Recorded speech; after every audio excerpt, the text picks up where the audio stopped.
Oh, that's what I needed. It's time That's my melody. for the Fantasy Football Guys. The Trump and Hillary of fantasy football. You decide which one is Hillary. Here they are. I'm not sure there's a Lyle winner there. Conkeel and Kevin Moore, the Fantasy Football Guys. Yeah, I'm not sure either of us want to be either of them, quite frankly. We're the Fantasy Football Guys, Kevin. If I had to choose, though, You go what? I would be Lester Holt or whatever. You can't do that. You gotta be one or the other. You have to pick one. I'll give you the pick. Go ahead. Go ahead, bro. Go ahead. No, I defer. You can't defer. I can defer. I gave you the choice. You can't defer. I'll be Hillary. You get to be Trump. Damn it. We're the Fantasy Football Guys, Hillary. Trump. And we are live on our YouTube channel. That's, of course, the Fantasy Football Guys. You can check us out there. Also on our website at thefantasyfootballguys.com.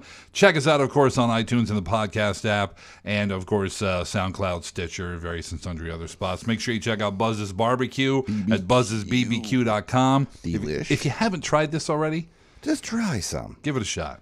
Give it a marinate, dip, whatever you're going to do. Get a bottle and give her a shot. Yeah. Does he still have the thing with the promo code? With the thing with the stuff? I don't know. I don't know. We Try have to ask him. TFFG and the promo code, see what happens. Yeah, if not, email us, and I'm sure we can work something out. Hook your ass up there. Yeah, dude, just try it.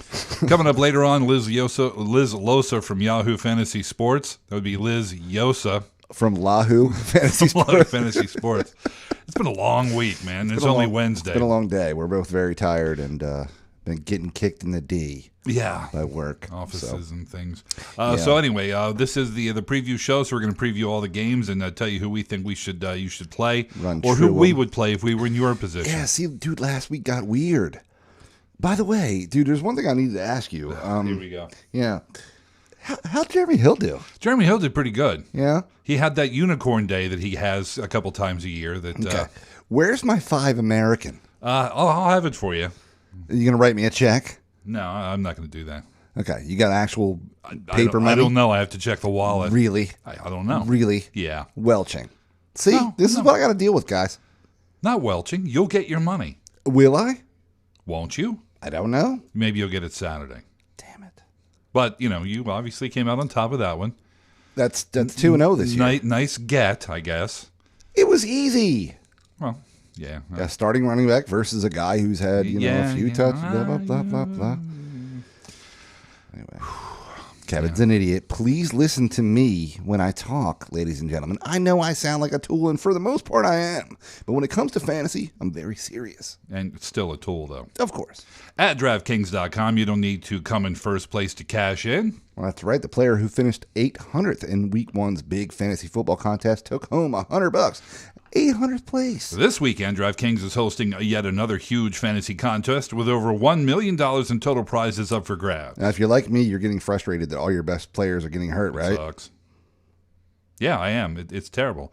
Don't worry about it, however. At DraftKings, a new team can be yours every single week. That's right. Every day is draft day at DraftKings. 1 week fantasy means no season-long commitments. Just pick those contests, draft your team, and follow the action live. And whatever your level of fantasy expertise, it matters not. DraftKings has something for you. So don't wait. Get to DraftKings.com now and choose your players for this weekend's contest. Enter promo code GUYS, GUYS, and play for free with your first deposit. That's promo code GUYS to play free for your share of over $1 million in total prizes this weekend. Only at DraftKings.com. That is DraftKings.com. Eligibility restrictions may apply. See website for details. Let's have a look at some injury news now. Apparently, Kevin can't talk. So. Yeah, well, there was a little trouble there. I was like, I kind of popped in and I realized, I have the next line. You do have the next line. I'll edit out the space. Nobody will be the wiser. For most people won't be the wiser until now we talk about it. We have 9 people watching, Kevin. They are the wiser. Yeah, I'll take my chances. I don't know why we do this live. Nobody ever watches it. Yeah, I don't know. It's funny. Arian Foster ruled out for week 4. Not a big shock there. Dude, the guy, I swear to God, this is a guy who I think could have been one of the best running backs in NFL history. But he just was always hurt. He's kind of like Andre Johnson, right? Who I think was, when he was healthy and at his peak, There was nobody better. Well, the bad news is the Texans had both of those I guys. know. If they were ever healthy at the same time, it'd been amazing. They could have won a championship. They could have, man, but the guy just can't stay healthy. So while he's out, there's probably going to be a committee approach with Kenyon Drake, Damian Williams, and Jay Ajayi. 3 big fantasy names, as you're well aware. I actually heard it might be a 4-back. Yeah, I know. But Shark way. West set out practice today. He even when he was playing, he didn't really have much. He's got an ankle. He has an ankle, but he really wasn't much of a contributor anyway. It was mostly just the Spencer Ware show. The Spencer Ware show, kind of. Well, yeah. Week 1, it was huge. It was, but now Jamal Charles may be back for week 4, so we'll see. Hope so. Gronkowski says he's had no setbacks with his hamstring. Does that mean he's going to play? Well, it means he's at least as good as he was last week, maybe a week better. Maybe. Allegedly, Tony Romo's moving around a little bit better. Not saying that he's going to be back any sooner. He's more comfortable. Yeah, he doesn't hurt when he's moving. I don't know how I feel about that. You know, Des Bryant, I saw an odd stat, and you look at this and you go, really? Could that be true? But Des Bryant has only had 2 100-yard receiving games in like the last 3 years. You know, that's probably accurate, but I mean, maybe it is, maybe it isn't. I had to look at the stats. Period of time. I don't know if it was 3 years, but it was a long enough period of time where you go, really? But the thing is, Kevin, it really doesn't matter, right? If you have 89 yards and 2 touchdowns, yeah, that's pretty good. It's a huge game. You can pretty much get. Yeah, I'm okay. I'm okay with that. So anyway, he has a hairline fracture now. Could still play in week 4. Coach Garrett's basically talking about it was really vague whether he's had an MRI or not. Apparently he hasn't. As of this morning, he had not.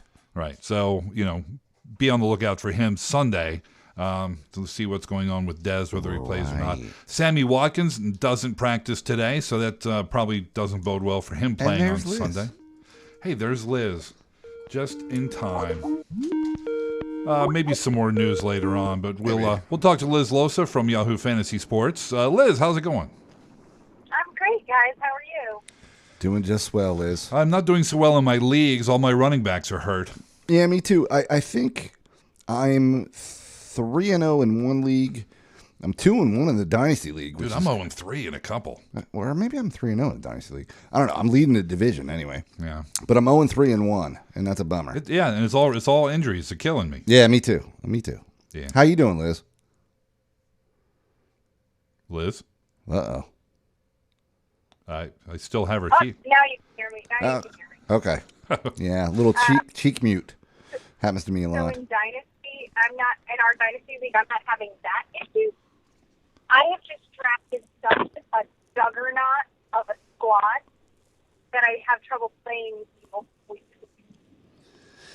Yeah, that's a good problem to have, they say, but I also think it's kind of the type of conundrum, if you will. I will. That leads you to make huge mistakes, right? Because you don't have a reliable squad to play week to week, and you're picking through them, and you're like, oh, this dude could have. So you start playing matchups, and then you make a mistake, right? You bench a guy like Jeremy Hill.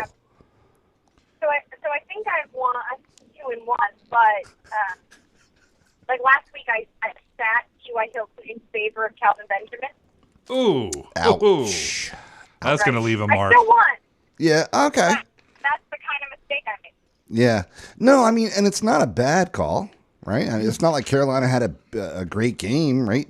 No, Minnesota is notorious for shutting down wide receivers. Absolutely. Absolutely. It's not a bad call, but the thing is, you just can't. Listen, Kevin and I sat here on Saturday, and we tore apart the Philadelphia Eagles, and we're just like, and we know more about that team than probably any other team in the league.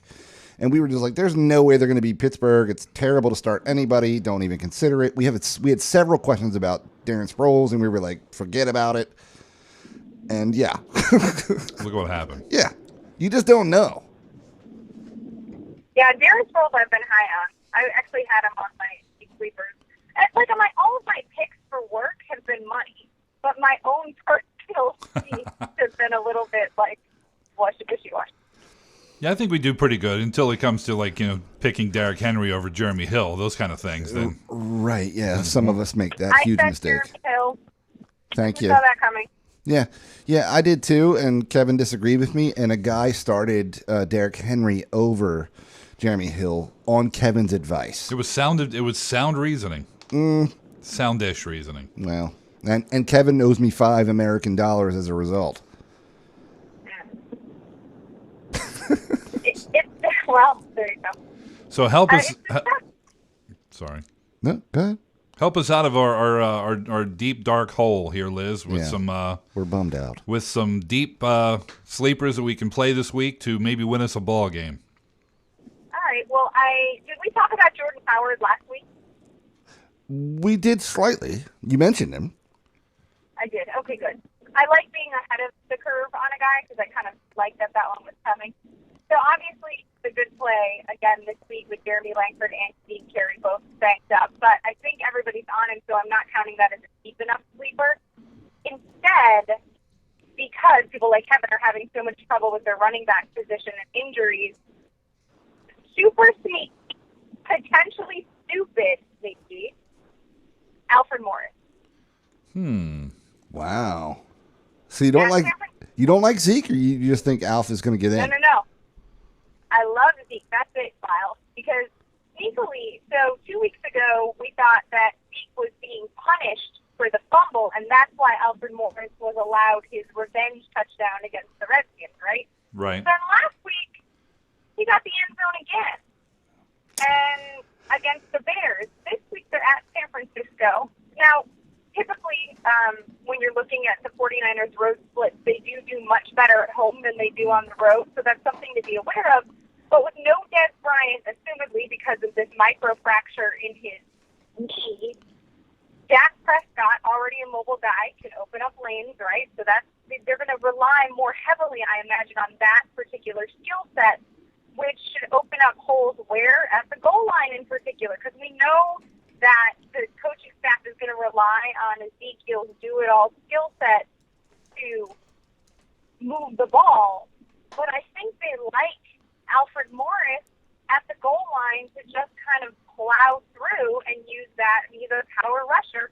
Just use that power and get some glory. That's a pretty good get there. I think with two games in a row he's gotten in. Yeah, listen, that's trend-ish. It's moving in a direction. I think that if you need a flex, right, and you're staring at people like Yeldon or even Carlos Hyde, you know what I mean? Well, Carlos is maybe a little over that. Maybe you roll the dice on a guy like Morris, sticking one in, and you can get, roughly 13 points or something out of your flex rather than 2. I don't mind it. This is the thing, right? Like, and anybody, I think, when you're looking at how decimated the position is, anyone you're starting at your RB2 spot is going to be kind of a garbage fire anyway. They really are. They really are. And you just don't know where to go. I would have never guessed that Wendell Smallwood was a start last week. Right. In any format, 4 running back format. I wouldn't have played. He's the 4th running back on the roster. Yeah. Who would have played him? This is why this game is so crazy and why people shouldn't call themselves experts. It's just impossible. But I think you also have to look, like, now we're getting, so Ryan Matthews had those 22 carries in week 1, right? And then we slowly, and then in week 2, rolled out, touched him 12 to 9. And then in week 3, yes, he was probably, so in week 2, the question was in the Philadelphia backfield, why are they not leaning on Matthews? And even though he got the goal line looks, he didn't get the touches. Right. And so the question was, well, is he banged up and nursing that ankle that's an iffy, or are they allowing a rookie signal caller to take advantage and get some reps against a decimated Bears secondary that's beatable?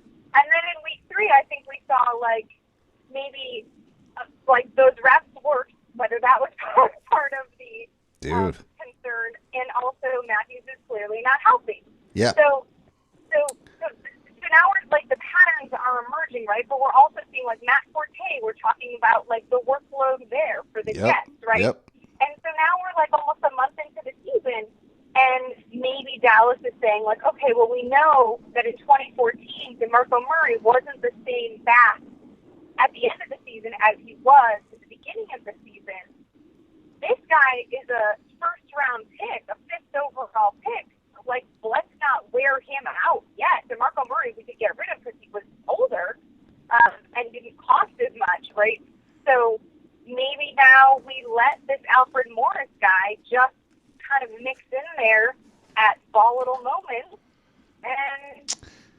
our stud healthy and keep it rolling, especially if we're expecting Tony Romo to come back. That's a really interesting perspective. Yeah. It really is. I think I would.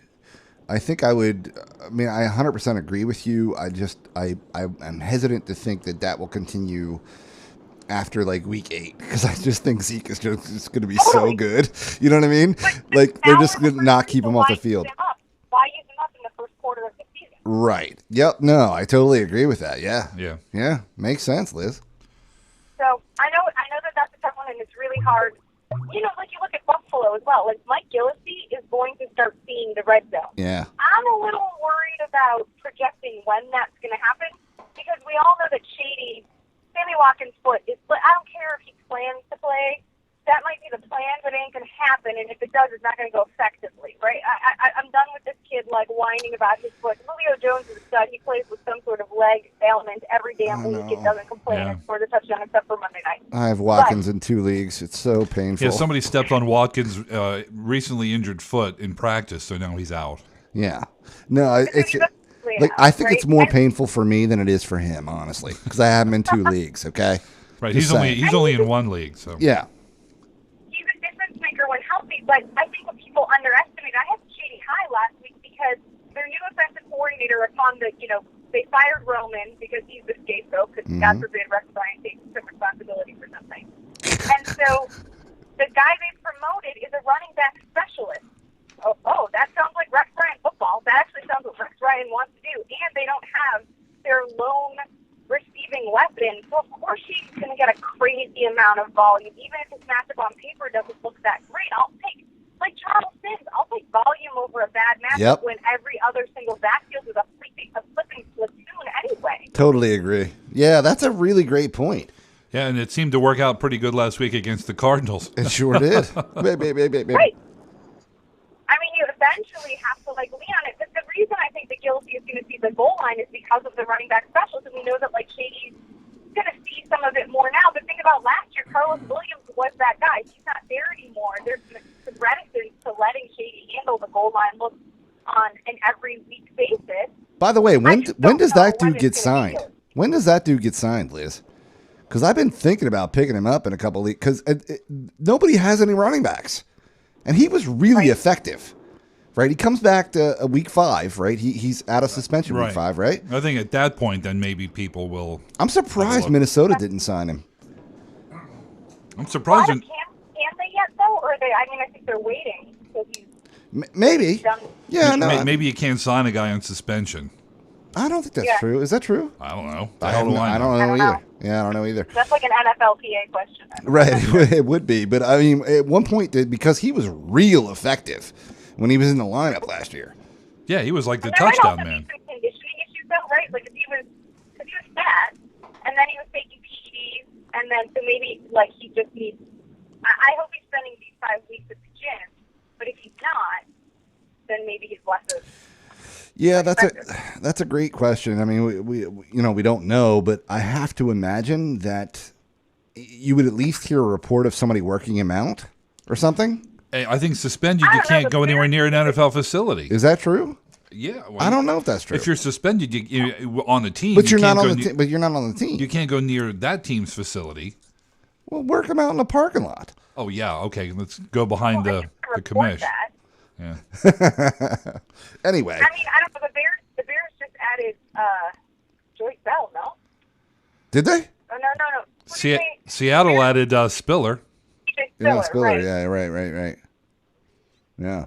So I don't know, but I honestly think that, and it's like off the waiver wire trend, but I honestly think that Carlos Williams might be a decent snag if you have a spot in your league. Because I think somebody's got to sign him. I mean, the way the running backs are dropping, somebody's got to sign him. Yeah. He's going to make an appearance at some point this year. Whether he's effective or not, who knows? But I think somebody's going to give him a chance. Yeah. If Spiller can get a contract, Miami maybe. I don't know. Well, that's just what we need. Another person on the committee. I'm just saying. I know. Yeah. Well, I think the Spiller thing has something to do with CJ Procyse, right? Because they have a similar skill set, right? They're both great in space. Procyse has a hand injury. He's a rookie, kind of struggling to take hold of the playbook over the summer. kind of a one-hit wonder type of guy. Well, anyway. Yeah, we'll see. When he gets a shot, maybe he takes off. Who knows? Who knows? Maybe he's another Yeah. Wendell Right, so Smallwood. I have 2 more. Can I go through 2 more? Yeah. Yeah, take Do 'em. your thing. Okay. But I want to talk about running backs because everyone is in the same boat of oh my God, I'm starting Frank Gore and not worried about it. I guess. Gore was okay last week. Gore was all right last week. Yeah. So I think if we're talking about older guys like Frank Gore, Steve Smith Sr. is a nice play this week. He is leading the team in targets, has for the past few weeks, while I've already talked about Mike Wallace I think in week 2, and his potential as a deep threat and how he and Joe Flacco have some crazy chemistry. Steve Smith is looking to be not fully back by any means, but way better than any 36-year-old dude coming off of an Achilles blowout could possibly be. And his matchup this week is a healthy one. I'm double-checking it, but I'm driving at the same time, so if you guys want to don't do that. Oakland. We had somebody get pulled over because we mentioned that Ronnie Hillman got picked up by Minnesota, and he got pulled over by a cop. And the cop walked up and was like, "What are you doing?" And he was like, "I'm sorry, man. I just found out that Ronnie Hillman got signed by Minnesota." And the cop gave him a warning and was like, "I had AP," and walked back to his car. Best story ever. Isn't that awesome? That is amazing. So there are no cops or motorcycle cops around me, so it's safe to say I looked Thank it up on my goodness. phone. Steve Smith has the Oakland Raiders. The secondary is just Porous. a joke. Yeah. Right. Yeah.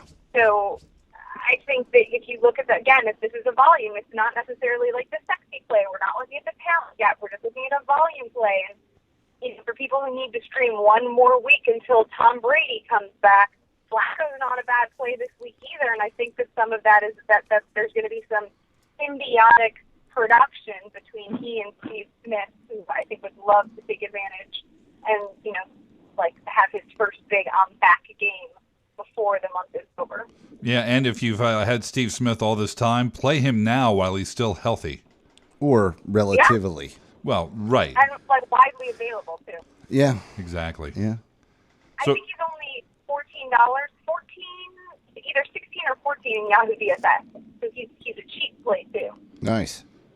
A cheap date. I like that. Yeah, me too. Oh, In-N-Out burger. One more, and this is more about a sit. And it's for the London game, so the early morning for me, the 6:30 in the morning game. Right. Everyone is like, when is Alan Hearns going to happen? And the answer is when Marquise Lee stops happening. Because those two are eating into their production. Marquise Lee is an incredible athlete, very fun to watch, has just had a career that's been hampered by injury. And the Colts are a nice matchup, so if you want a flyer, just a what the heck flex, I don't see the minimum $10 in the Yahoo DFS game, and you just want to fly on somebody, I think Marquise Lee could do it, and I would totally fade Alan Hearns while he's still seeing a heavy dose of target. I like the use of the word fade. Julius Thomas is banged up too, which only helps Lee's cause there. Yeah, he's got he's got several issues there. Yeah, I think Marquise Lee is available in 85 to 90% of Yahoo leagues. I had him on the waiver wire show on Tuesday as a pickup to be sure. There you go. So you're already in the deep sleeper posse with me, Kevin. I'm right there with you, Liz. Wow, y'all got a posse? Yeah. I wish I could be a Deep sleeper posse. Oh yeah. You're on the Thursday night question posse. DSP. Yeah. And now I'm the Full of pretzel bites and pops. pop. Nobody says pop. Liz. They do west of here. Nah, nobody says pop. They say pop. They say tennies too. You wear tennies. It's ridiculous. No, I wear gym shoes. Gym shoes. Yeah. I haven't heard that. In either. England, they wear trainers. Trainers. Let's talk about words. Liz, it's always a pleasure. Thank you so much for stopping in. Be safe driving. Don't be talking to a couple of bozos. Yeah. Even if those bozos are us. Thank you, guys. I'll Thanks, talk Liz. to you next week. Have a good one. Enjoy your weekend. right. We'll see you. Bye, Liz. Thanks. Bye. Liz Loza. Always great to have Liz around. Yeah, she's awesome. Good times. And she brings up great right points. More often than she's wrong. Yeah, I Gotta know. be honest. Gotta fire you and bring her in. She's much better looking. Well, for a woman, but you're into dudes. Yeah, the wife and the kids. Just an extensive 30-year beard. Married to the wife for 29 plus years. Just a beard, dude. Just a beard. Just a beard. Let's go to the games. It's Dolphins-Bengals on the Thursday night show. Expecting scattered showers, Lyle, at Cincinnati. Yeah, it's true. Ryan Tannehill, last 3 games, 5 TDs, 4 picks. He's actually run for a touchdown as well. You know what? I'm not going to trust it. I think you have to have better last options. week. He was pretty good against New England. He had a decent game, but he was better last week. I liked what he did. Slightly better, anyway. I'm thinking that he 3 may touchdowns. If you're in a super flex 2-quarterback league or whatever, and you have Aaron Rodgers and you need the guy to fill in, he may not be a bad option. But if you're just in a regular, like a standard 1-quarterback league, it's got no running game. What's that? Scary. He's got no running game. Well, that's part of it. I mean, it hurt Dan Marino in Miami. It's hurting Ryan Tannehill. And let's not compare the two. Well, they're both Miami Dolphins quarterbacks. That's pretty much the only thing they have in common. I'll give you that. Oh, yeah. okay then. Okay. As far as the running backs go, it's an RBBC, and none of them are real good. We just told you, of course, that Foster's out for week 4. So the guys that remain, iffy at best. So I would avoid at all cost. Landry's a beast, of course. He's a must-start. Even in standard leagues, he's a must-start. Has a shoulder. He does have a shoulder, and they held him out of practice, I think, today.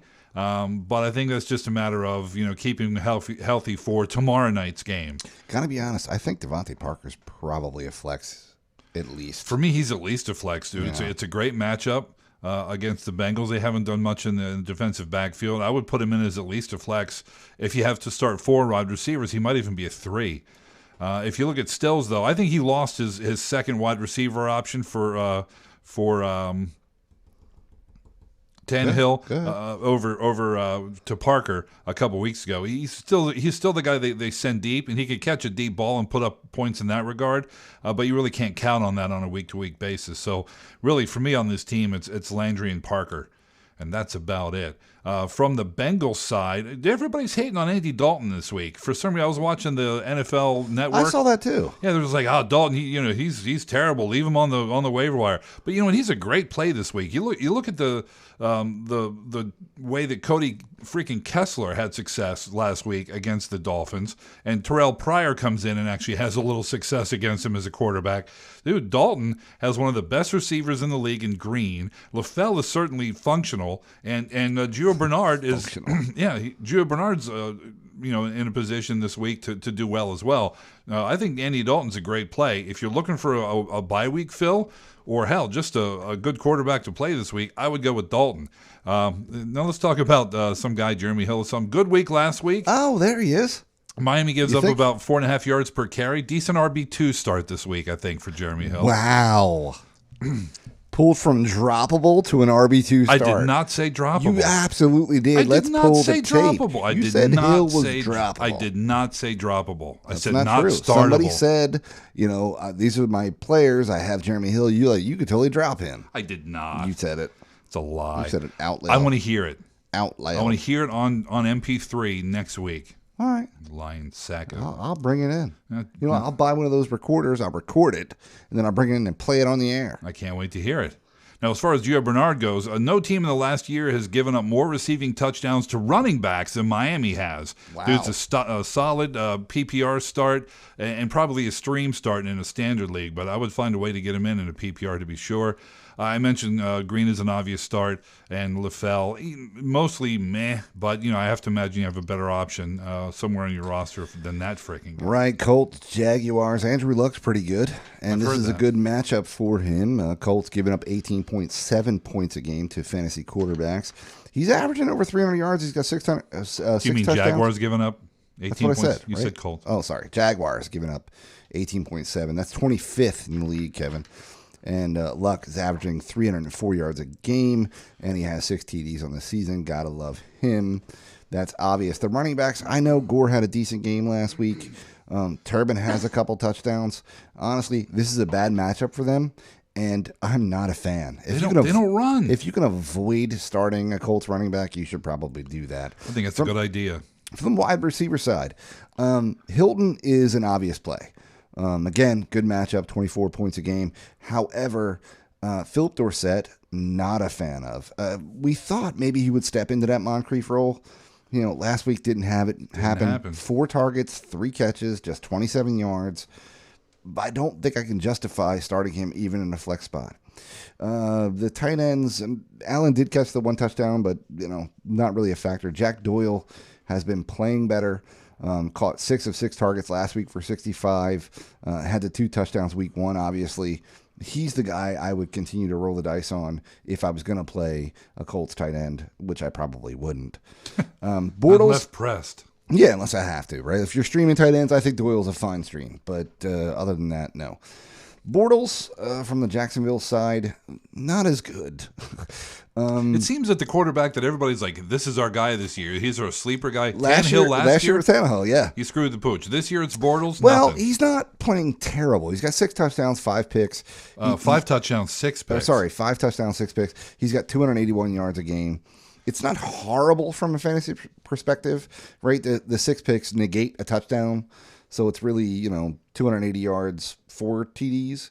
That's what happens, right? Well, each interception is worth -2. So -2. 2 touchdowns. No.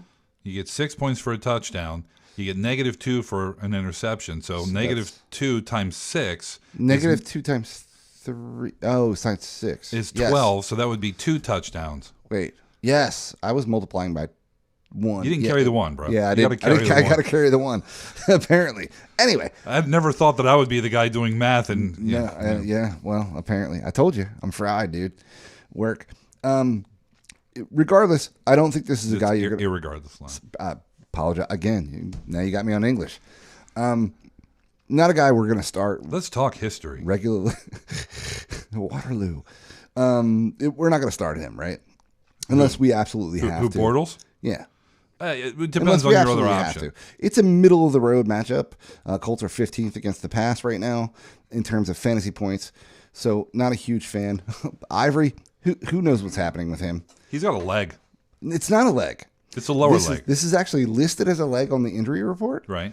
But I forgot to do it this week. Every week, it's actually undisclosed.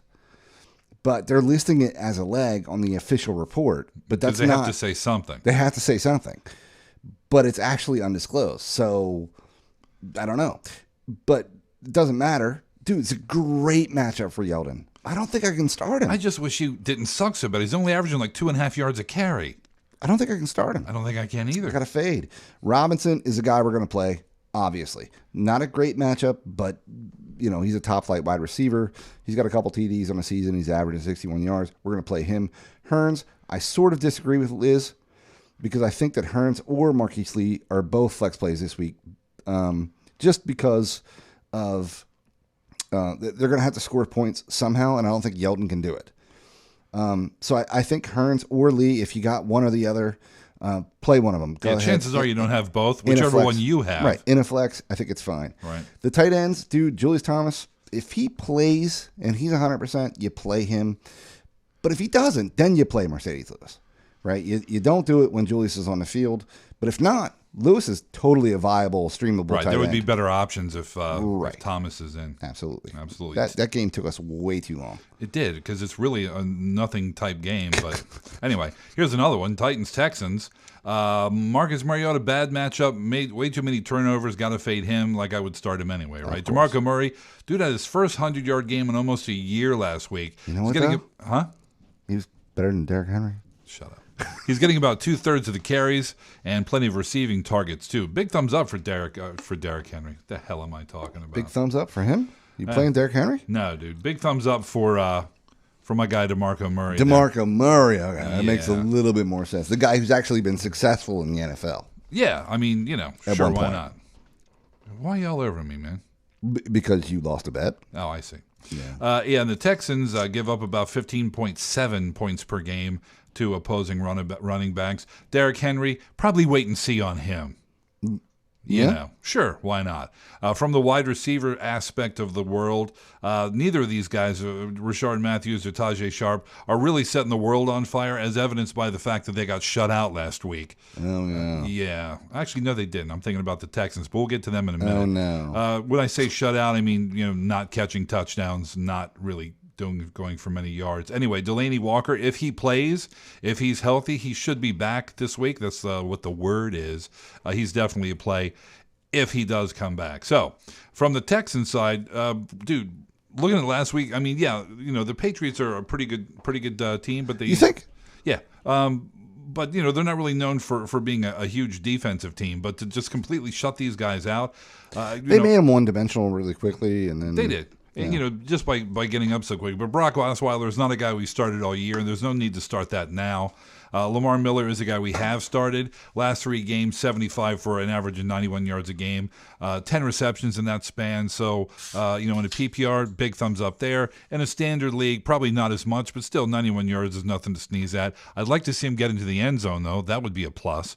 DeAndre Hopkins is a must-start, of course, as we all know. Will Fuller fell back to earth a bit last week, but I wouldn't fade him totally.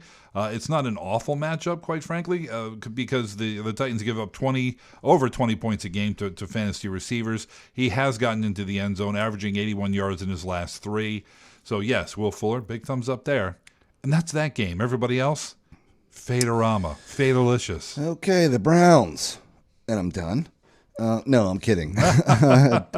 Duke Johnson actually and Krell actually both have really good matchups this week. Yeah. And I think you can stick them in deeper leagues as a flex, both of them. Duke, obviously a PPR play. Krell would be a standard play. But it's subjective. It's if you're one of those people bitten by the injury bug, these are guys that you can play. Dude, I've had Crowell in every week so far. He's okay. He's all right. He had 45 carries on the season. He's averaging 91 yards a game. I know he had a big run for a touchdown, and they count. It's skewed, but yeah, it does count. And right now the Redskins are 30th against fantasy running backs, so I don't hate it.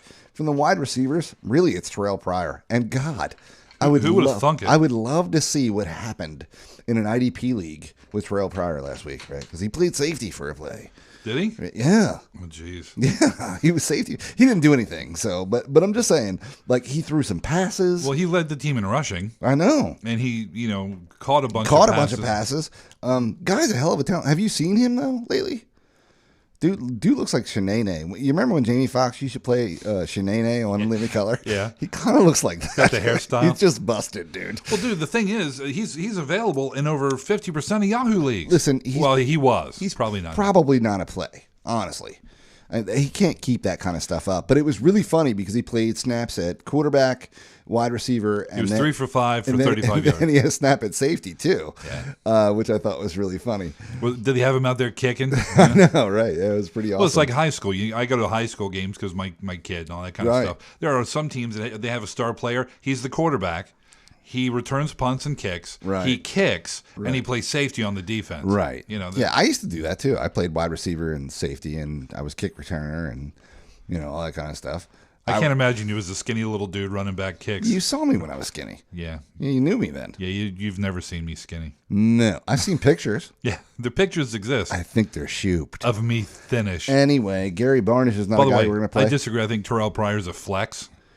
Until he stops, it's a good matchup, but I don't know, man. It's kind of speculative. Dude, they give up almost 30 points a game to wide receivers. They do. I'm going to give him a shot. Okay. In a deeper league, I'll grant you that. From the Redskins side, good matchup for everybody. Not playing Cousins. No. Got only 3 touchdowns on the season. Really can't play Matt Jones. Love to. He's great. Chris Thompson, I think, is probably talented too. Pretty good. Not going to touch him. Nope. The wide receivers, Garcon, what happened? Not playing him. When your quarterback is having accuracy issues, the wide receivers tend to suffer. D-Jax is a guy that I think you can flex. I mean, this is a great matchup. These guys are dead. Cleveland's dead last against wide receivers. 30 points a game. 30 points a game. They're crazy. 32nd. Right, so Jackson is definitely a play, but Jamison Crowder's a freaking play, dude. Interesting. Yeah, I had him on the waiver wire list at the top in the must-have list. Yeah, I think he's definitely a play. Listen to this: 10 targets week 1, 8 week 2, 7 week 3. He's got 2 touchdowns in back-to-back weeks. I think you got to roll him in a flex. And by that rationale, I mean, not as bad against tight ends, but still 20th. I would totally play Jordan Reed, of course, even though he's only averaging 63 yards a game. I think you got to play him. Yeah, I think you do too. You drafted him to play him. Play him. Right. Seahawks, Jets. Wilson, of course, sprained MCL. They're saying he may play. Even if he does play, he's risky because part of his game and the appeal of the guy as a fantasy player is that he runs. If he's got a sprained MCL, he's going to be a pocket passer. But do you really have a better option than Russell Wilson? Chances are you used a high draft pick on him, and maybe you got somebody late like Fitzpatrick. You going to play Fitz? Yeah, I didn't think so. Well, we recommended him last week to somebody, and he threw 6 interceptions. Who's this is the problem with Fitz, right? He does this. He's not going to do it again next week, though. No, probably not. No. He had a real bad game. He did. Well, see, that's possible with Fitz. Anyway, do you have a better option than Russell Wilson? Obviously, I think if he plays, you play him, but temper your expectations on his output. I think it's going to be declined a bit. It's going to decline a bit. C. Mike is in a tough matchup. For my money, he's just an okay, he's like a running back 2 start. Because those Jets have a pretty good run defense, only giving up about 10 points per week to fantasy running backs, and Christian Michael is one of those. Baldwin, if Wilson plays, for all 3 of these wide receivers and tight end, if Wilson plays, these guys are playable. Baldwin is a solid wide receiver 1 play if Wilson is in there. Otherwise, play with caution. Baldwin's been lighting it up. Lockett could be a flex if Wilson plays. I would feel comfortable popping him in there. He's had some success of late. Graham? Jimmy Graham, dude. Last week he was the old Jimmy Graham. The week before that, you saw flashes of the Jimmy Graham. So it's not quite a trend yet, but maybe they're trying to work him in because I've seen they should. Yeah, of course. He's awesome. What the hell have they been doing? So he had 6 catches for 100 yards and a touchdown. Those are Jimmy Graham 3 years ago in New Orleans numbers. Absolutely. So by all means, pop him in and have a look. If Wilson plays, of course. If it's the other kid, then I really wouldn't go near any of these guys unless you gotta. From the Jets side, no real reason to play Fitz. It's the Seattle defense, and coming off that game, I'd be a little bit squeamish is the word I'm looking for. Forte, I look at it this way. You go, well, Seattle's got a tough defense, but Carlos Hyde, of all people, torched Seattle last week. Forte is a running back 1 at this point. Nobody should be really surprised, so I can't sit him. He had a bad game. Because everybody has a bad game. Well, I mean, they were one-dimensional right away. The offense had a bad game.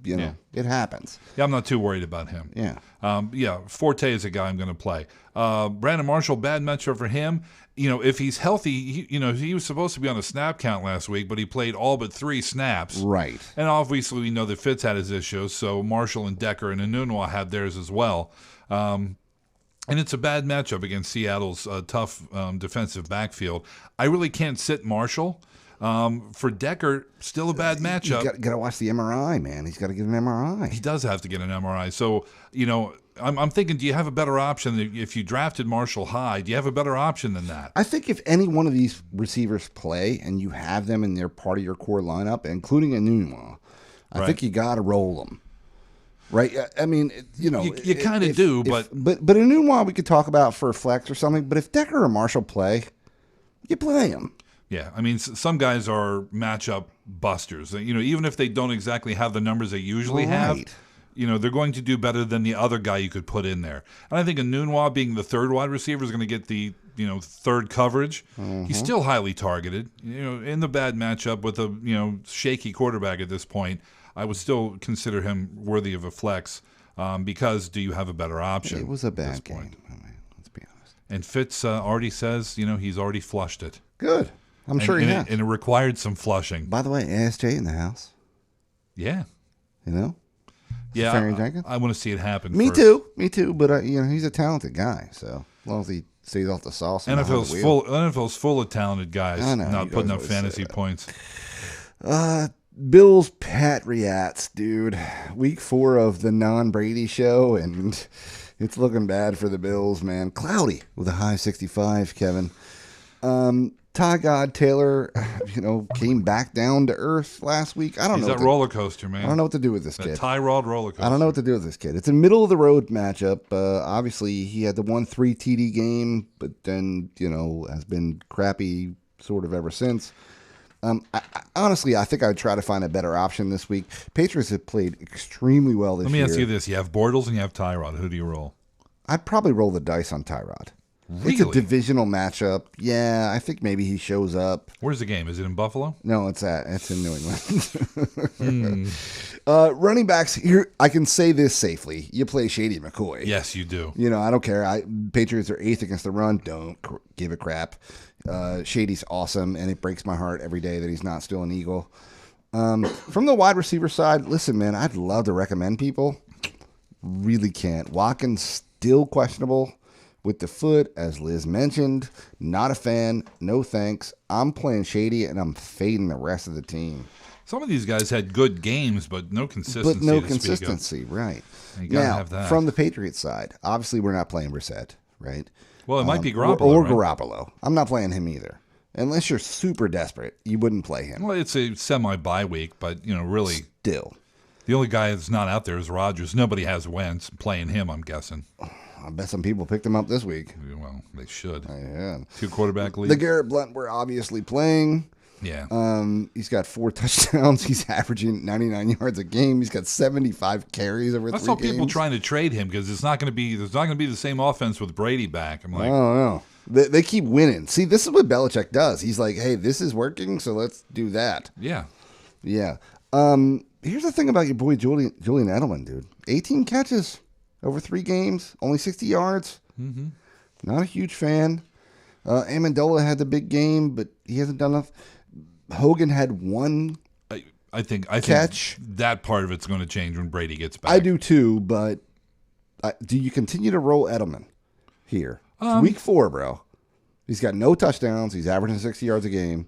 I think with if Garoppolo's back, you do. With Brissett, I'm not so sure. Right. Here's a guarantee I can make. I will play one of the tight ends. I'll play Bennett or Gronk and be super happy about it. Yeah. So if Gronk does play, super. In the one league I do have Gronk, I was happy to plug him in for the first time. But if he doesn't play, I'm happy to play Bennett, man. Yeah. Big fan. Yeah, he's doing pretty well. Panthers-Falcons from the Carolina Panthers side. Last week I was saying that Cam Newton was going to be the Minnesota Vikings quarterback killer buster. Yeah, guess what? Turned out not so much for Cam. He did have a touchdown. He ran one in, but he had 3 picks and got sacked a lot. And did not have a good game. That doesn't really matter. He's still your number 1 quarterback. He's an obvious start there. So as far as the running backs go, Cameron Artis-Payne got the start. Fozzie Whitaker came in and popped in some carries as well. It's a great matchup for them, because the Falcons really don't play run defense all that well. They give up 23.3 points per game to opposing fantasy running backs. I like Fozzie Whitaker a little better than Cameron Artis-Payne, even though Artis-Payne got a few more carries. If I have to put my trust in one of these dudes, it's going to be the vet as opposed to the youngster. That's just me. Now, from the wide receiver side, a pretty good matchup. Falcons give up 23 points a game to receivers. And Kelvin Benjamin, even though he was held out and had 1 target for no catches and no yards last week, I think Kelvin Benjamin is going to pop back and have another, stellar game for you if you own him. So, yeah, definitely pop him in. The other guys, Funches, Ginn, Philly Brown, those guys are streaky, and I'm thinking you have better options there. Of course, Greg Olsen is the number 1 target there and should continue to be treated as such. From the Falcons side, Matt Ryan is questionable with a thumb. And the dude's among the top quarterbacks playing in fantasy so far this year, but it's a really tough matchup. I would look for a drop in the usual points he's been getting because he can't play New Orleans every week, Lyle. It's not possible. Nope. Carolina does play defense a little bit better. So look for another option or anticipate a drop in stats. Devontae Freeman and Tevin Coleman, I don't see any reason not to start either of these guys because the Panthers give up 31.7 points per game, and both of these guys showed last week that they can get in the end zone, they can get yards as well. They give up, like I said, 32 points a game. I'll take both. Dude. Chances are you don't have both, but if you have one, play them. They've both been playing well, I'm telling you right now. Tevin Coleman. Looked really good. 3 touchdowns. And and Freeman looked awesome too. He did. So, like I said, you can't play the Saints every week, but this matchup actually on paper is even better than the Saints Falcons game. get to play him twice. Yeah, that's true. So that's kind of awesome. You're not going to sit Julio Jones no matter how not great he's playing. He still has a couple TDs on the year. Sanu, if he plays, I think he's a decent wide receiver 3 or a flex play versus this defense. I haven't really heard much about what's going on with him. He walked off the field the other day. Haven't heard much about him since, so keep an ear and an eye on that. Jacob Tammy, not a great matchup, but he has been playing well, averaging about 50 yards a game in the last 3. Has gotten into the end zone once. So if you've been playing him, I wouldn't stop.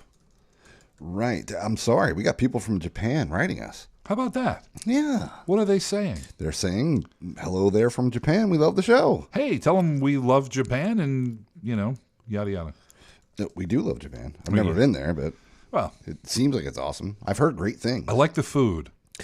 Dude. Big fan of the food. Yeah, but it's probably not authentic here. Okay, we like the Americanized version of your food. Yes, I do, yeah. Raiders at the Ravens, and Derek Carr got 5 touchdowns, average of 289. It's a bad matchup, according to the last 3 games. Only 1 pick? Scattered thunderstorms in the area, high 73, Kevin. Thank you, Willard Scott. I think he's a play if he's your quarterback. Obviously, you're going to. It's not like you're going to be able to pick him up. Right. The running back situation is getting a little muddled. Tavis Murray, obviously the guy, but you have Richard, you have the big game 1. DeAndre Washington starting to chime in a little bit. Those guys are not people I would play, but people that I would roster, especially Washington. Dude, Murray'd be great if he could get the other 2 guys carries, but, right. his value is moderated because of those 2 guys. It is. Wide receivers, not the same, dude. Amari Cooper is a definite play, especially in PPR formats, although he hasn't gotten in the end zone yet. I know it's not the greatest matchup, doesn't matter. Same thing for Crabtree. He has caught a touchdown. He's averaging 73 a game. Would play him too. Seth Roberts, dude. Now, this is the thing. This is not the first we've heard of this dude. No, he played well last year. That's right. Now he's got a touchdown in the first and third game. Right. So, dude, honestly, if you're desperate at wide receiver, if you got Watkins and, somebody else is banged up or something, not a horrible pickup in flex. Yeah, I mean, maybe not this week, but as you go forward and bye weeks start to chew into your roster, he's a guy who can do work for you. I don't know if you have, Jordan Matthews and Antonio Brown. Yeah, you might want to play him this week. Anyway, Walford, tight end, probably not a great play. Oh, wait. Did I say Antonio Brown? You did say Antonio Brown. I don't know what the hell I'm talking about. Either way. Did you mean Jordy Nelson? I did mean Jordy Nelson. Okay. I don't know why I said Antonio Brown. They both wear yellow. Putts. Well, if you heard me say it, why didn't you correct me? Well, I don't know. From the Ravens side, Joey Flacco's Flacco-ish. It's a good matchup, man, but he's got 3 touchdowns and 4 picks. He ran 1 in 2, but again, man, I just don't trust the kid. In a DraftKings format, this might be a high risk, high reward play. He's got a pretty steady floor. It's a great matchup too. Yeah, and he's going to be cheap. Yeah. That's my point. The running backs I really can't touch at this point. No. Even though it's a good matchup, just can't touch them. I actually dropped Terrence West in the league. I dropped him. Not just playable. cold, just dropped him. Not playable, like dude. A bad habit. 33 carries for 40 yards. Awful. I'm out. How are they undefeated? I don't know. Wide receivers have a very good matchup, though, as Liz mentioned. Right. I like both Steve Smith and Mike Wallace in these formats, or in any format. So I would definitely play them. Nobody else to speak of there. Well, maybe Dennis Pitta. No, dude. No. He's got 60. He's averaging 61 yards a game, sure, but he's got no touchdowns. He's only caught 18 passes. He's only been back for 2 games, so that's 9 passes in each game. He played week 1. Oh, did he? Yeah. Huh. He was 3 for 4 for 39 yards. He had a big week 2, and week 3 he caught 6 passes for 42 yards. I'm out. All right. Yeah, I think that's fair. That's fine. I'm not going crazy. All right, that's cool. Lions-Bears, for Stafford, really this game is about as good as it gets. Dude's averaging 40 passes a game, so they throw a lot, which is pretty good. He's completing over 68% of them, which is really good. Dude has 7 TDs and 2 picks on the year. That's not bad, and the Bears suck, so it's all coming together for Matty Stafford. The Bears suck. There's the big thing. Yeah, so if you're anywhere near Matty Stafford, see if you can get him into your lineup this week. Theo Riddick in his last 3 games, averaging 30 yards on the ground and 43 through the air, but he does have 16 receptions. So in a PPR, and plus, his carries should increase as well because, we all know that he's starting now. And he has for the last couple of weeks. Dwayne Washington is actually starting to pick up his carries and did have a reception last week for 1 yard, a negative 1 yard, woohoo. But I think he's going to get more carries, and Theo Riddick may go back to his third down back and receiving back situation where he's comfortable. Maybe not this week. Maybe pick up Dwayne Washington, stick on the end of your bench. I think Riddick is a play this week just because of the matchup. 20 points per game given up by the Bears to running backs, and the receiving option there makes him even more important. From the wide receivers, really, Marvin Jones is the best fantasy receiver in the game at this point. I love him. Yeah, who knew? Well, I mean, he was great in Cincinnati when he was healthy. Remember, he got hurt? He was good in Cincinnati. Now he's the number 1 guy, and he's playing like a WR1. Man, he is just awesome. Dude, he had 200 yards? Something like, let me check. I don't know. But anyway, he has 408 yards in 3 games, averaging 10 targets per game. 205 and 2 touchdowns. Yeah. So 10 targets a game on average. Dude's got 29 targets in 3 games. Right. Caught 18 of them for 408 yards and 2 touchdowns. Good God, sir. Yeah, not bad. Yeah. So you're going to want to play him. The thing is, Golden Tate was good last year with Megatron across the field from him. Not so much this year. But if Marvin Jones keeps that up, then Golden Tate may rise a little bit. It makes me wonder, how good certain players are on certain teams if they were in a different situation. I honestly think that's most of NFL success is about the situation. It's about scheme and team. Because I feel like there's plenty of players that were Hall of Fame caliber that just never got there. Well, D. Will, for Jax. example. Yeah, well, that's why free agency kind of scares these situations up, where a guy is a beast on a team and he goes somewhere else and he just completely disappears. Yep. It happens. So, anyway, Anquan Bolden is actually making a case for himself as a flex. He doesn't catch a lot of passes for a lot of yards, but he catches TDs, which isn't bad. So, for a wide receiver 4 or a flex, what the hell? Why not? This is a great matchup, as we said. Almost 21 points a game. The Bears gack up to receivers, so give it a shot. Eric Ebron, he's almost always on the injury report at some point. Doesn't seem to be this week, which is a plus. Has caught a touchdown this week. He actually runs like a wide receiver, which is pretty good, averaging 56 yards a game. Why not? Give him a shot as well.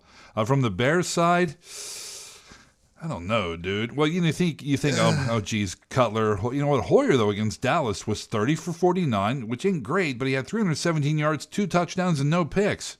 Not bad. Yeah. That's what Hoyer does, and this is a great matchup for him. Honestly, you're not going to play him in your main money league. I'm still not anxious to start the guy. In DraftKings, if you can pick up some other players, this might be a weird lineup that you throw in.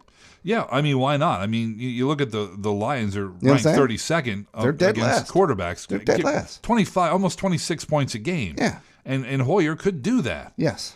Jeremy Langford is out. We were talking about that 4 to 6 weeks. So Jordan Howard is probably going to get the nod because Kadeem Carey's still questionable with that hamstring. Not a fan. Not a fan of him anyway. Jordan Howard, we've been talking about all year long about how Jordan Howard is going to get his opportunity. Well, here it is.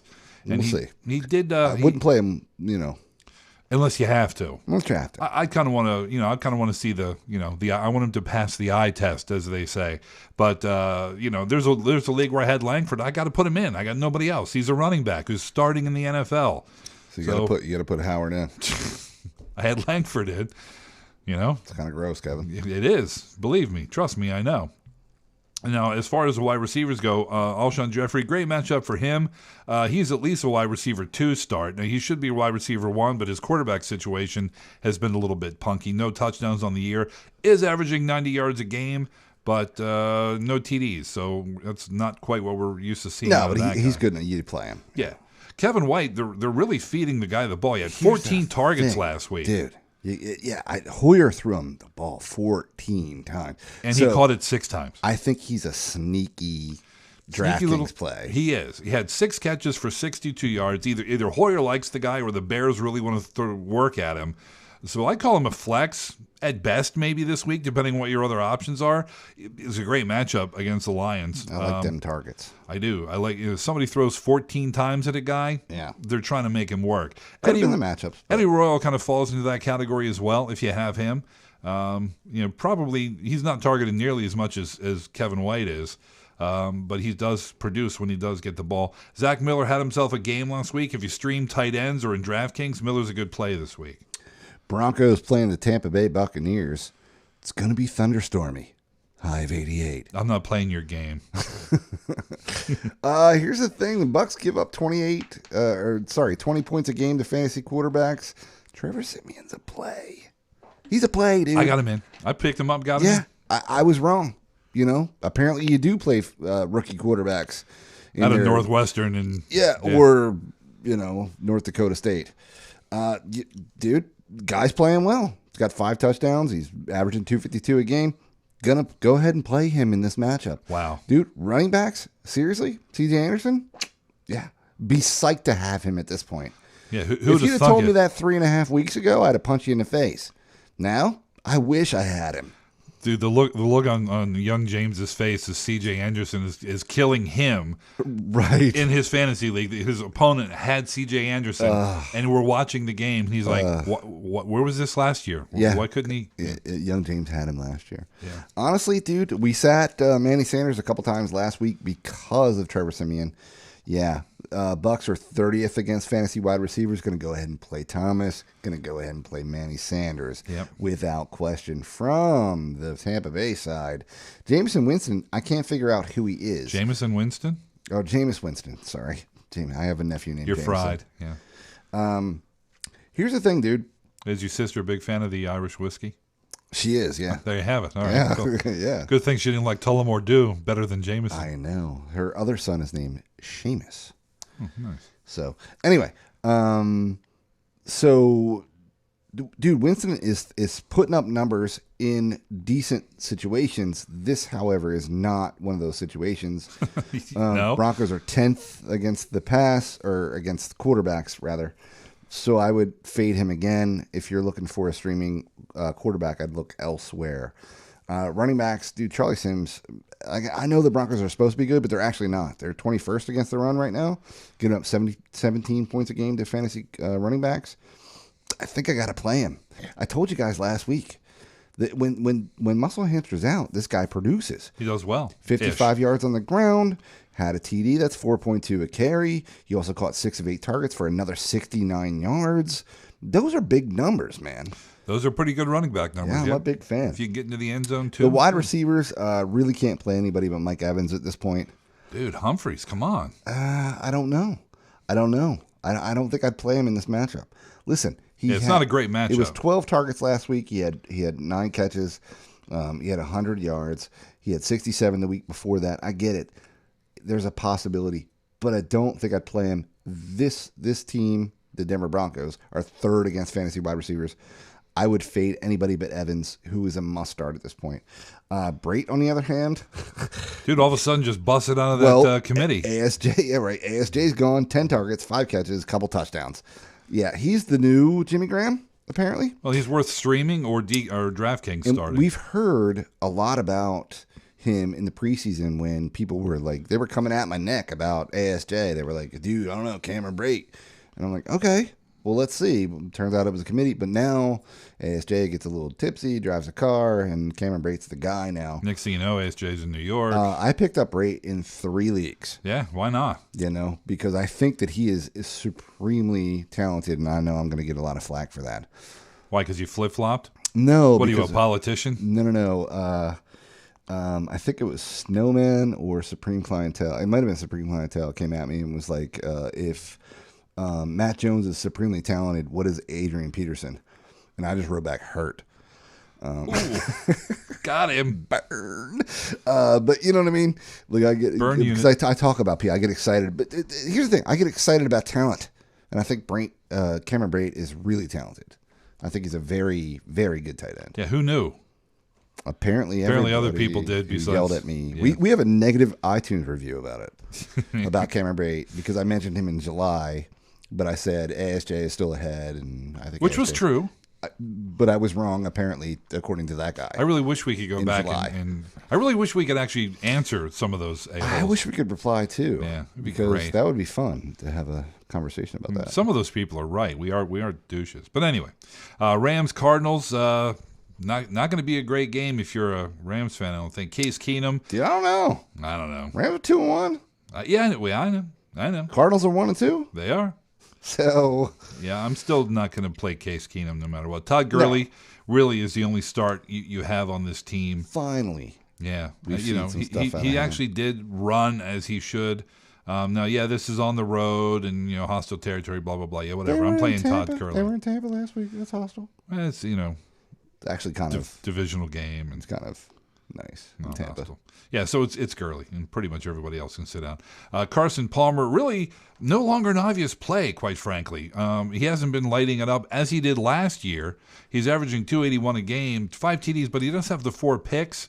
And, it used to be you play Carson Palmer, period. Now he's only an 80% absolute play, unless you have somebody who's obviously a better option than him. For me this year, or for this week, I think it's a decent matchup for him. I'm gonna give him a play, even though they only give up 16.7 a game. That's the Rams, of course. I still think it's a good go at home. David Johnson, an obvious start for the obvious reasons. We know all of them. Larry Fitzgerald, dude. Let's talk about that guy. 32 targets on the year, 20 receptions, 218 yards, 3 TDs. 21, my friend. 21 receptions? Yeah. Oh, my bad. Solid wide receiver 2 until he stops. He might be a WR1. Okay, low level 1. And here's the thing. I apologize for John Brown's stats here. But, remind me to fix that. With Michael Floyd questionable, dude, Brown's probably a must start. See, I don't know. I was reading that Floyd should be ready to go on Sunday. He was able to go non-contact today, and they're hoping that tomorrow he'll be able to go full practice. Look at Brown's stats. Oh, I know. His targets, his receptions, his yards, everything was way up this week. 11 targets, 6 catches, 70 yards. Up from like 5 or 6 the week before. Mm-hmm. And if you get return yards, he does that sometimes too. He had a 51-yard kickoff return. So, I think that the Browns also at least flex-worthy on a roster. Yeah, but he hasn't been good. I don't know. He hasn't. But in this matchup, I think he is. Floyd may play Sunday. If he plays, I think he's a flex also. Fair enough, Kevin. I was taking a drink when you said A that. swig. I heard it. Saints, Chargers, welcome to the jackpot, bitches. This is going to be the best game of the week for your fantasy starters. Mm-hmm. Drew Brees, the guy who's thrown 8 touchdowns, you're playing him. Sure. Marky Ingram hasn't done a lot from a fantasy perspective, but I think you have to play him. Chargers 28th against the run. I don't think it's a question. Well, fantasy, 28th. Doesn't matter. We're talking about fantasy here. Are we? Yeah. Old Brandy Cooks is averaging 75 yards a game. He has that 2 touchdowns. Sneed's out with the toe, which means Thomas and Coleman might come into play. Honestly, either one of those is fine for a flex for me.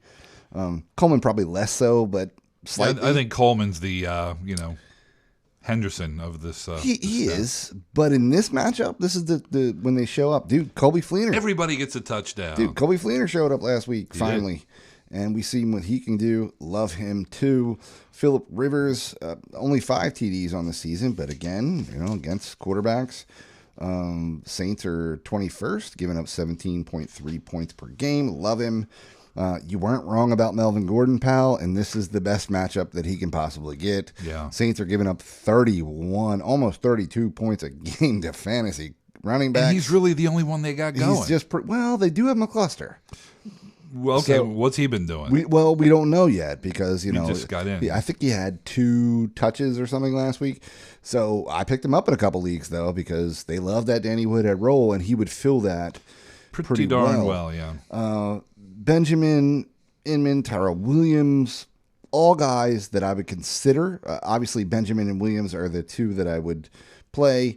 But seriously, like Inman, even in a DraftKings format, might be a guy that I would look at as the minimum value.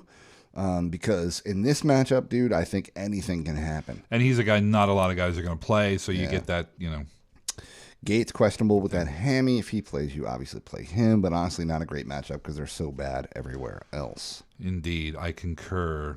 Let's finish these bitches. Hey, at DraftKings.com, you don't need to come in first place to cash in. That's right. The player who finished 800th in Week 1's big fantasy football contest took home $100. That's 800th place. That's not bad for 800th place. This weekend, DraftKings is hosting yet another huge fantasy contest with over $1 million in total prizes up for grabs. Are you getting frustrated that all your best players are getting hurt? Yes, but you don't have to worry about it at DraftKings because you can draft a new team every single week at DraftKings. That's right. Every day is draft day at DraftKings. 1 week fantasy means no season-long commitments. Just pick your contest, draft that team, and follow the action live. Whatever your level of fantasy expertise, DraftKings has something for everyone. So don't wait. Get to DraftKings.com now and choose your players for this weekend's contest. Enter promo code GUYS, G-U-I-S, and play for free with your first deposit. That's promo code GUYS to play free for your share of over $1 million in total prizes this weekend. Only at DraftKings.com. Eligibility restrictions may apply. See website for details. Please. Dallas Cowboys 49ers.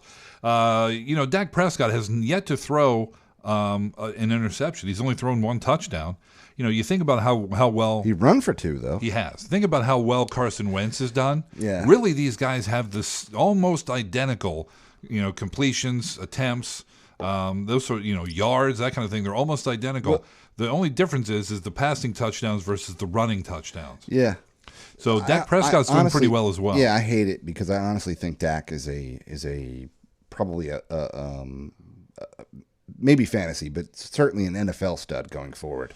Yeah, probably. I mean, Tony Romo may come back and finish out the year. He's gonna, and I think it's a mistake by the Cowboys. I hope they do it, but I think it's a mistake. They should move on.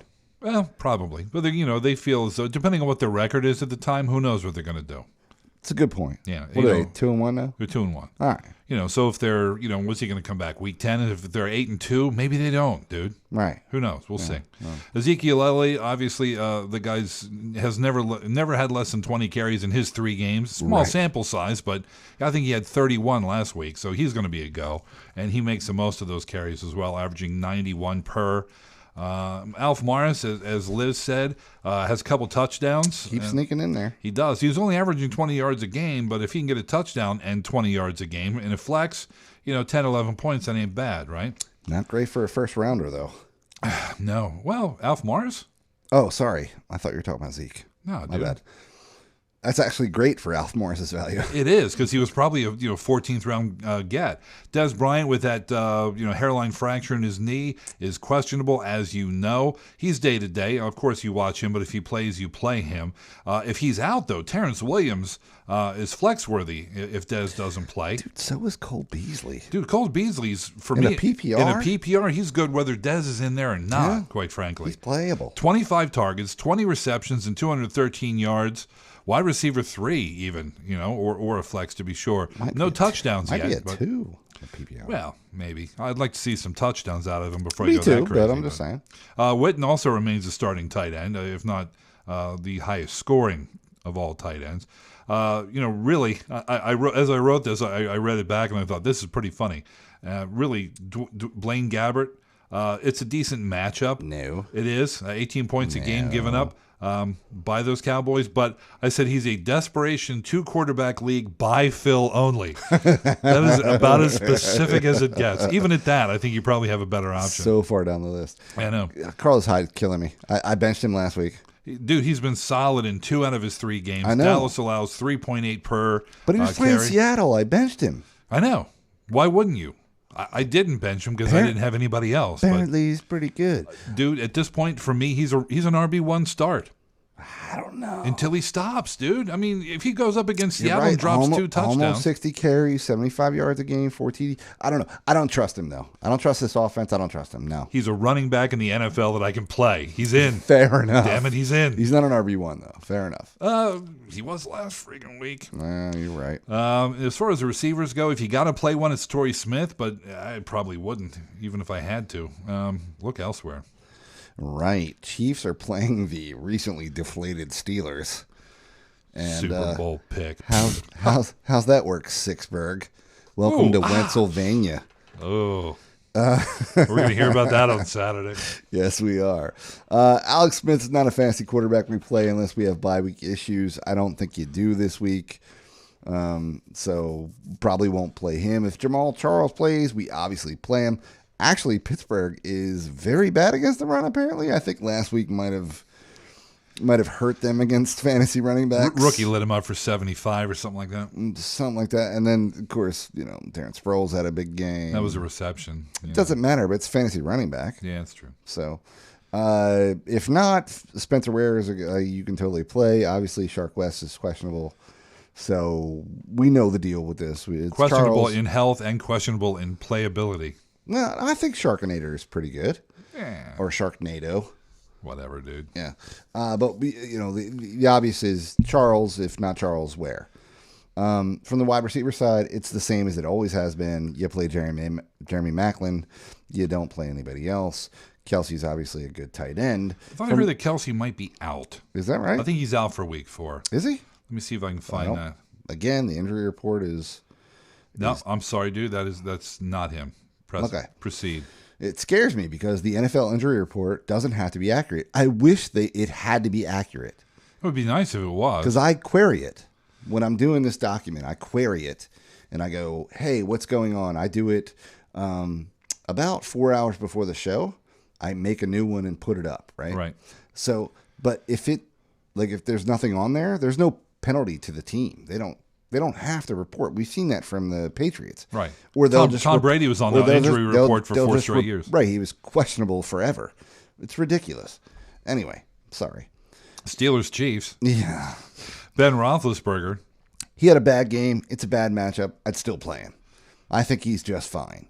Listen, They made him one-dimensional, and once they did Actually, Steelers Chiefs is the Steelers is still your game. I know. I don't know why I was talking. That's what I'm doing. All right. Okay.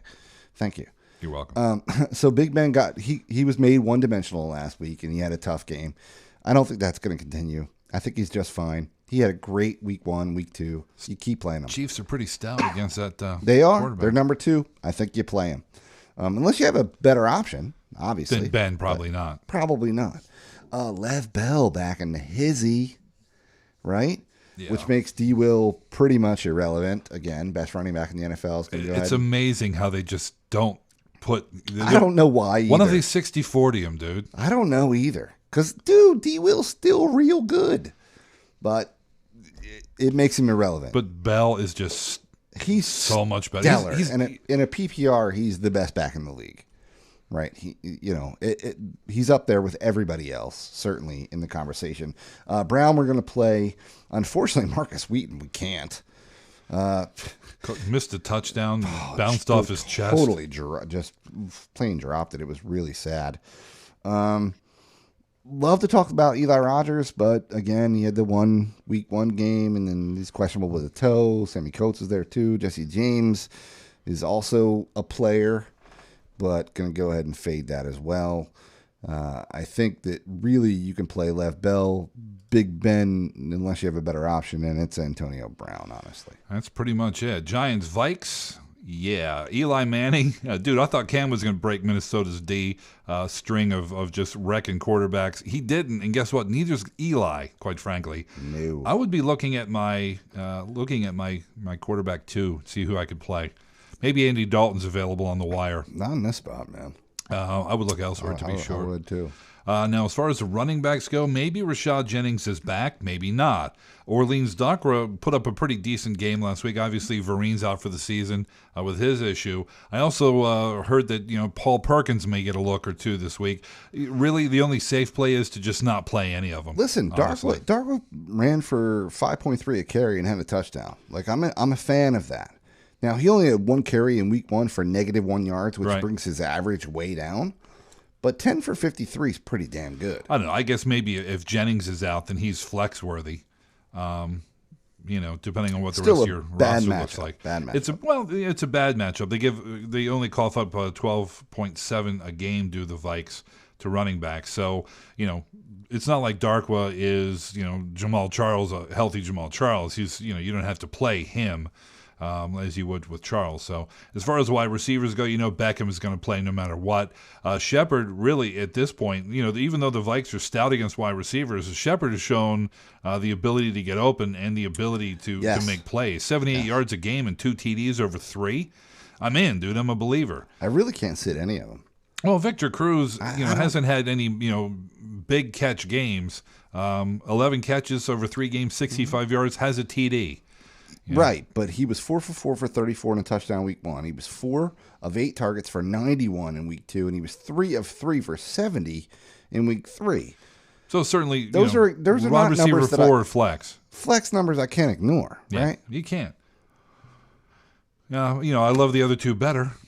Me too. Yeah. Me too. I don't really dig the tight end so much. No. Minnesota's yours as well. Yes, I know that. Sammy Bradford. You get confused a little bit sometimes. Quarterback 2 in a super flex league at this point. Really no better. 14.3 points a game do the Giants give up to fantasy quarterbacks. The running back situation in Minnesota is a little bit screwed. Jerick McKinnon didn't do well last week. Neither did Mal Asiata, really. Who knows where Ronnie Hillman's going to fit in if he does. They picked him up, but I haven't seen or heard anything about what they plan to do with him, if he's going to play this week or what. Probably the safest thing to do is look elsewhere. I know it's tough to do with the running back situation the way it is, but I really don't trust any of these guys against the Giants' number 3 run D in fantasy, 9.7 per game to running backs. Yeah. Roster Hillman, because I think he could be really effective. Oh, roster him, sure. Yeah. But put him on your big list, not on your game list. Right. Wide receivers, Stephon Diggs, maybe. He's become a must-start, really, even after he has a bad day. I'd love to see Treadwell healthy. I dropped him in the league, though. At this point, you have to have guys who are producing. But Diggs has really become a wide receiver 1, weekly start regardless. And against the Giants, who give up 22 points a game to receivers, I think Diggs is a good play as well. And Kyle Rudolph just had 26 targets and 14 receptions in 3 games, $166, TDs in his last 2. Yeah, got to play Kyle Rudolph. I picked him up in a league or 2. The red zone reindeer. Rudolph, the red zone reindeer. Boo. Yeah, and then those will be those games. Be them games, Victor. Right? We got one bye week. We do have one bye week, so that kind of shortened it a little. 2 games. 2 teams are on bye this week, so that would be the Eagles and the Packers. Yeah. Usually we do questions here. I guess we could do a couple from the forum, right? It's up to you, man. I can do them tomorrow. Well, let's see how many we have. A lot. From the here we go. We have 7. So we can do a couple from the forum. Yeah, right. All right, so let's go here. First one is Millennium. You can save the emails for tomorrow if you want. Whatever. All right. Millennium Falcons, gentlemen, I need your help. Despite having the second highest scoring team in my main money league, I currently sit at 1-2 and need a big win this week to get back to the 500 mark. Half-point PPR with another half-point for first downs. Wow. So basically a full-point PPR. It's kind of interesting. That is weird. Pick 3 wide receivers in a flex from this stack. Macklin at Pittsburgh, Marvin Jones versus Chicago. Yeah. Definite start, he says.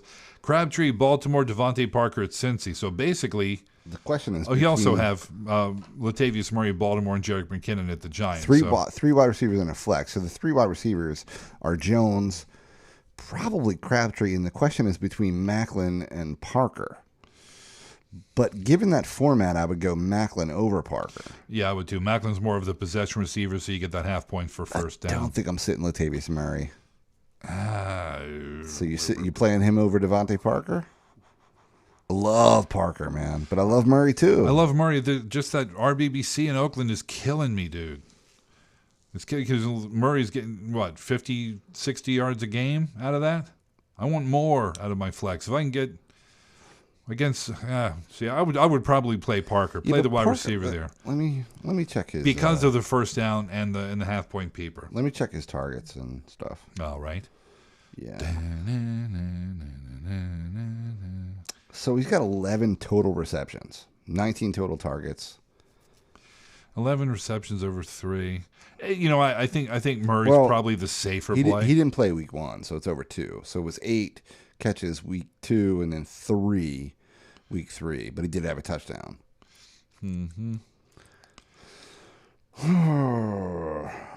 It's kind of gross. Well, you know what, dude? He's 1-2. He needs to take a chance. I would probably play Parker in his spot. I disagree. I'd play Murray. There you go. Thanks as always. Your mediocre advice is probably the reason I'm currently 1-2. Probably. Take that however Blame it you on want. us, bro. Well, do without us, you Blame might it be on us. 0-3. What's up, you know? Colin?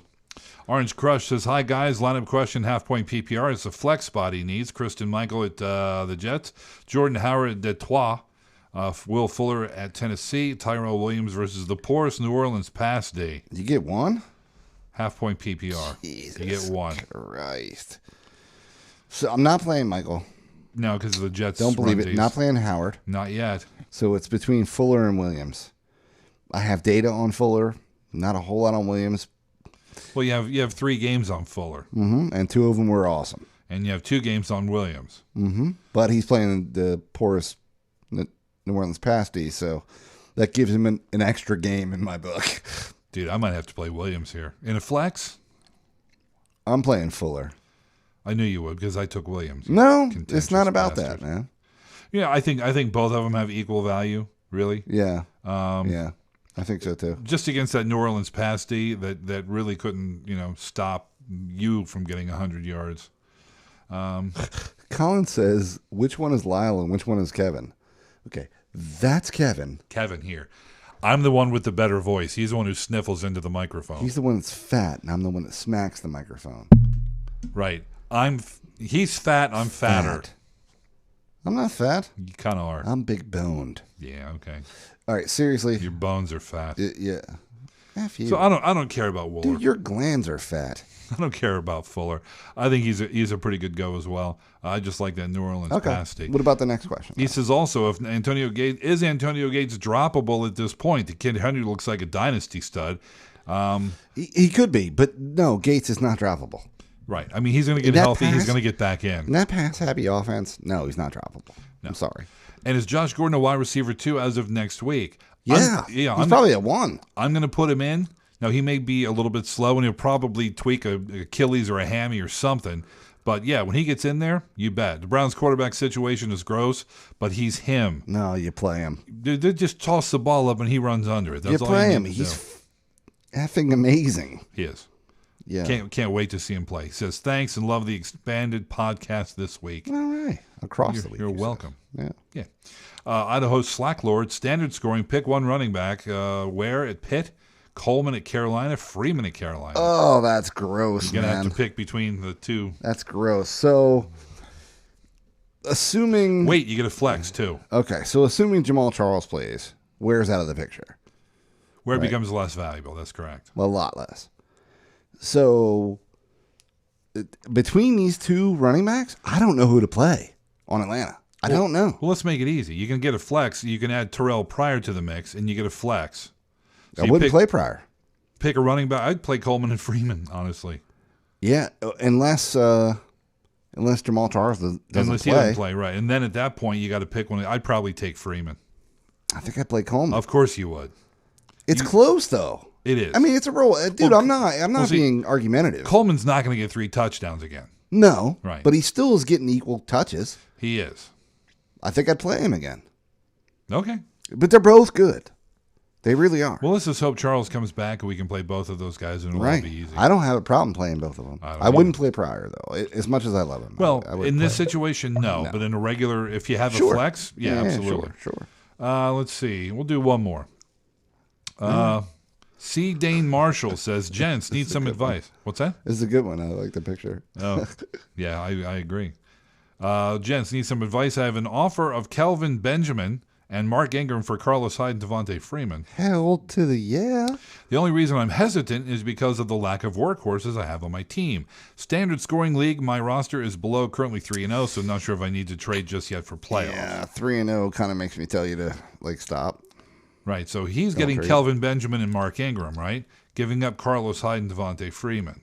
So that would leave him at running back, LaShawn McCoy, Mark Ingram, Spencer Ware, Kenneth Dixon, and that's it, right? Yeah. No, Isaiah Crowell. He says Tom Brady, Eifert, and Devonta is mentioned above. So he's got Devonta Freeman on his bench, though. Yeah. So then he would get Kelvin Benjamin, which would give him Odell Beckham, Brandon Cooks, Kelvin Benjamin, and Larry Fitzgerald. It's kind of sick. That is really sick. Kind of sick. But you give up Hyde and you give up Freeman. Dude, I think I'd do it.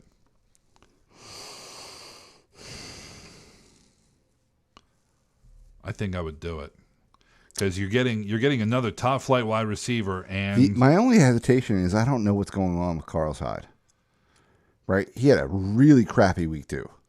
But he was amazing week 1 and amazing week 3, which makes me sort of hesitant to give him up. I honestly think Devontae Freeman is a turf toe away from just giving up the full job to Tevin Coleman. Oh, yeah. You know what I mean? Coleman was a turf toe away from giving the job to Freeman. Last year, yeah. So, I don't know what his specific injury was, but that makes me nervous. I really love Kelvin Benjamin. I think Ingram's a very talented back and could be totally fine too. The problem is he's 3-0, and he gets Eifert or Kelsey back. When Eifert's healthy, his flex is between Crowell and Freeman based on matchup. I don't hate that. You're 3-0. He's got Brady coming back. Why mess with it, dude? Well, he's a little thin receiver, maybe, as far as what's on his bench. Who's on his bench? He's got Kevin White and Tavon Austin, which is, scary. Yeah, but you'll find people throughout the year, though. Receivers deep. Running backs aren't. I think I'd stand pat. Dude, you're going against me on everything. I don't mean to. I'm not doing that on purpose. I'm really not. He's 3-0, right? He's got good options coming in. He's got Brady coming in. Eifert at... So you're going to sit Cam Newton for Brady? He's got quarterback 1 and 2. He can start both. All right, well, that's cool. So he's got Dalton there. And when Brady comes back, Brady's in over Dalton. God, Brady and Cam, jeez. Yeah. I mean, honestly, if he had to, he could start Eifert and Kelsey at tight end and then flex. And desperation, he's got Devontae Freeman or Isaiah Crowell or Spencer Ware or Dixon maybe at some point. His problem is going to be who to leave on the bench, quite frankly. At 3-0, dude, I might stand pat. I don't think he loses either way. I don't think he does either. Honestly. That's probably true. Yeah. So, I may take, 3-0 is hard to fool with because you're going to get, you're basically get a rejuvenated team in week 5, which is kind of cool, or whenever Eifert gets back in. I do love having Kelvin Benjamin, though. I totally agree with you, but I don't think it's necessary. I don't. If you do it, it's to bolster your wide receiver bench, or just your wide receiver core. Forget your bench, man. He's 3-0. He is now. When bye weeks come in, maybe a couple guys get injured. Take an L on the bye. That's 1 week. I'm out. So here's the meme. The fantasy football stress level is too damn high. Yeah, I love that picture. It's a good one. It's one of my favorites. So we start at 6 tomorrow. What's that? I have questions. You're going to start it at 6 o'clock tomorrow night? No. 6. Oh, you start at number 6. All right. Jesus Christ. Much aggressive. Very anger. Wow. Yeah, you are, dude. I don't know why. Maybe it's your stress level. It is too damn high. I'm just way cool over here. Just chilly. 0 Fs? Well, none. I have plenty of those, but I'm not mad. You mad, bro? Always. That's my secret, Kevin. You're always mad. Yeah. No, I'm always exhausted. That's my secret. Well, it's true. I can barely think most of the time. Which explains your fantasy football Howard advice. for Demarius. You talking about Jordan Howard for Demarius Thomas? Which one do you get? Yes. Do you get Demarius Thomas? I would trade Jordan Howard for Demarius Thomas. Yeah. I would trade a running back who might be a second stringer or a third stringer. Even if I had to play Michael Damian, what the hell's his name, from Miami to get Demarius Thomas, I think I'd do it. Yeah, I think I'd take that trade, bro. Yeah, something. Pick up Joyke Bell. Whatever. Apparently. Yeah. Apparently he's going to the Bears, which not a great look. No. CJ Spiller. Josh Gordon is too damn high. That's true. He's misunderstood.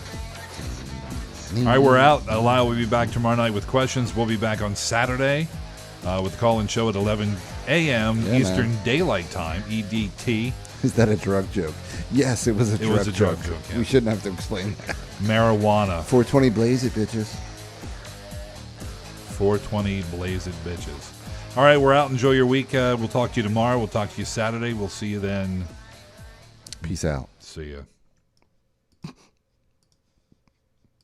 So